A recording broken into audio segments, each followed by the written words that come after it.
see if we have a bit more of a V8 burble. Yes, wow. Alright, yeah. Yeah, I thought about straight piping it from there to the back, but yeah, you need that back muffler. That is loud.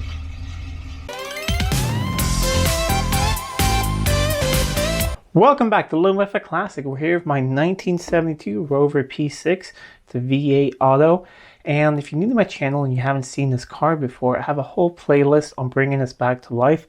This was a true barn find, sitting for 12 or 13 years, completely covered in dust. Got it home, cleaned it up, and I think it looks pretty nice. We haven't even polished it yet. And got it running and passed its MOT, and it's MOT exempt now, or inspection exempt. So back on the road and all is well, except one thing. I had to bodge up a bit of the exhaust to get it to pass, and well, let's have a look at that. It's not really great, and let's fix it. And here is the issue. See that hole there? And you see the tape here? So I used exhaust repair tape to tape over it, and that was tight, and it passed the exam, and I told them that I'm going to replace it as soon as possible. However, it rattled terribly with that on, if you remember. So as soon as I passed the exam or the MOT inspection, I ripped that off. However, I really wanted to replace it. You can get a complete stainless exhaust, however it's quite expensive, and the rest of the exhaust system is in good shape. And I couldn't really get a mild steel one for a decent price shipped to my house. That was the issue. But a good friend of mine had this, and it is a good used original one. Doesn't have any holes or anything. Has a little bit of surface rust right here, which I think I want to do something about. I bought silver exhaust paint. Yes, I know it doesn't last forever. However, on this car, I mean on the P6, you see such a big amount of the exhaust, especially the pipe going out here in the back, that I think I might paint that. However, let's fire this thing up. I want to let you guys hear what it sounds like with that hole. Then when we remove it, of course we're going to fire it up. It's a V8, and then we'll replace it. But I think firing up will also be a really good idea, because we'll get a little bit of warmth into it, and then we can spray the bolts with some penetrating fluid and hopefully get them off. All right, let's fire this thing up. Otherwise, we are getting close to 500 kilometers. I can't see that there. There you go, 492. So it's been running absolutely great, and the more I drive it, the better it actually runs. Let's see, some choke.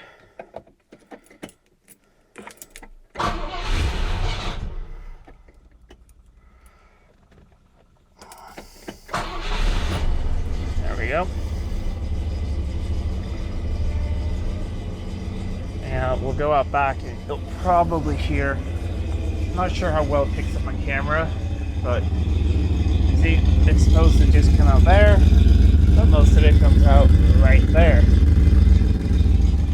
Oh, doesn't sound that good, but we'll do something about that. I'm going to let it run just for a little bit to get a tiny bit of warmth into it. I think that will help the penetrating fluid. I'll get the car up on jack stands in the rear, and we'll try to remove the exhaust. All right, so there is the connection, and then it's just hung over here. It's a shame that this has happened, because I think the whole back half of the exhaust is pretty new. You see, it's still nice and shiny here, but I think that this has happened from the inside out. I'm wondering if there was a rat's nest in there, or a mouse nest, I mean, when this car sat in the barn and it rotted from the inside out, because it's quite strange. You know, usually they go in the edges, things like that, but this was right there. Sorry about the light. I'm doing the best I can over here, and the back is quite dark, but I want to get this off tonight, and then I think tomorrow when it's light we'll mount it. But I'm just going to spray this all down with some penetrating fluid. We'll get this exhaust out, and then we'll fire it up without the rear exhaust. See what it sounds like. Hello, dog. couple minutes later, and this was out. And yeah, you can really see how bad it is. And also, I'm not sure, can you hear that? Yeah, it is stuff rattling around inside. So that's really too bad because it's definitely not old. I mean, it could be old in terms of years, but it's definitely not worn out otherwise. Over here, we have the olive sealing ring, and that's in good shape. It's good because I don't have a spare one. I'll knock this one off carefully and we can reuse it. But it's getting a little bit late. I'm going to fit the other exhaust tomorrow when it's light out, and I'm going to sleep on it and decide if I'm going to paint it or not. But there's one thing we have to do. We have an engine or a car with a bit of the exhaust missing. We have to fire it up and see what it sounds like. See if we have a bit more of a V8 burble. Yes, wow. All right, yeah. Yeah, I thought about straight piping it from there to the back, but yeah, you need that back muffler. That is loud. Okay, you know we have to do this. It's for science.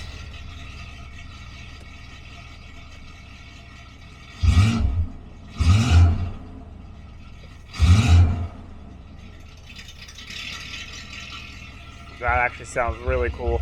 Not in this car, but in another car. I mean, the Rover V8 can sound quite mean. Alright, so it's the next day, and yeah, even though this thing sounded really cool like that, it's not for this car. You definitely want a V8 burble, but not that much. So all I've done is I cleaned this up with a wire wheel first, and then I've sanded it down, and we're just going to paint this part that gets seen. Yes, I know it's probably not going to last that long, but this is a summer only nice weather car, and it's always in the garage otherwise, so it should last pretty long, I think.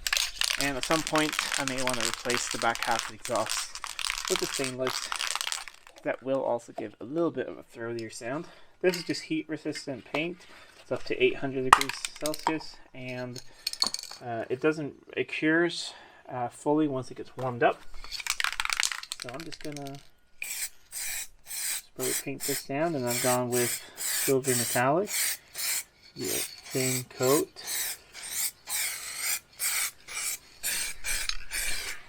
I think it's gonna look better than rust at least.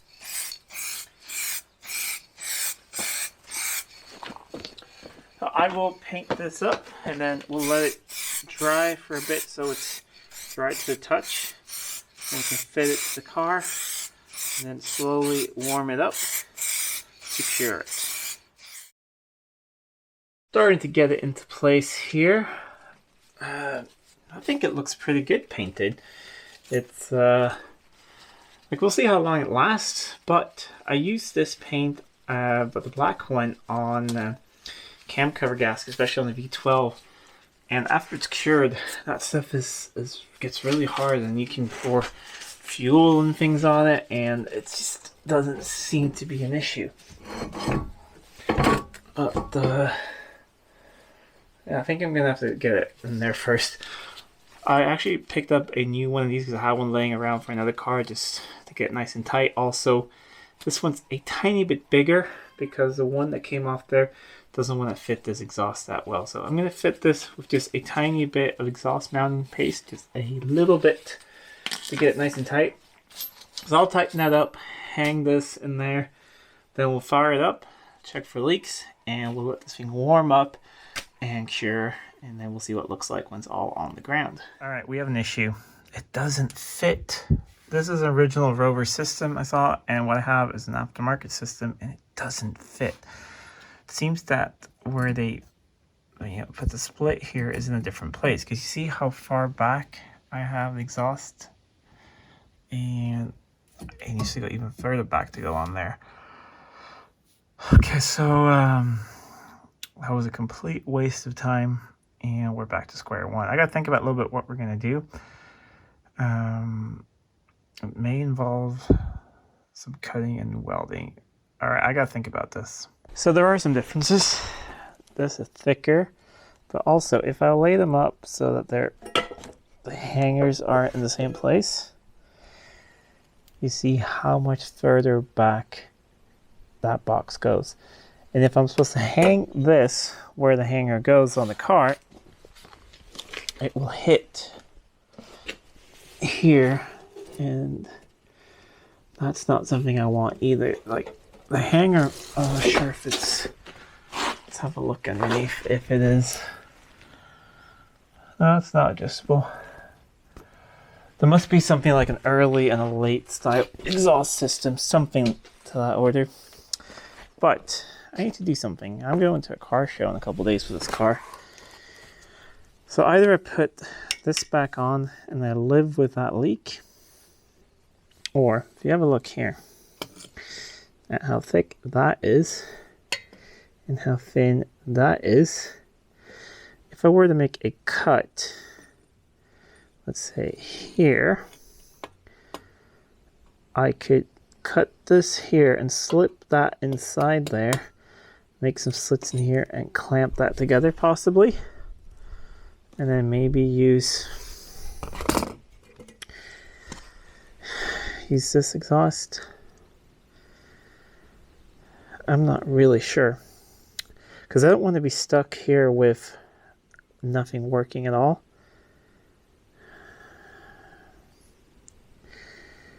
So I think I'm going to put this back on. Yes, it does have it leaks out here, but I'm not getting any fumes in the cabin or anything like that. I mean, it's not that far from where the exhaust goes out anywhere.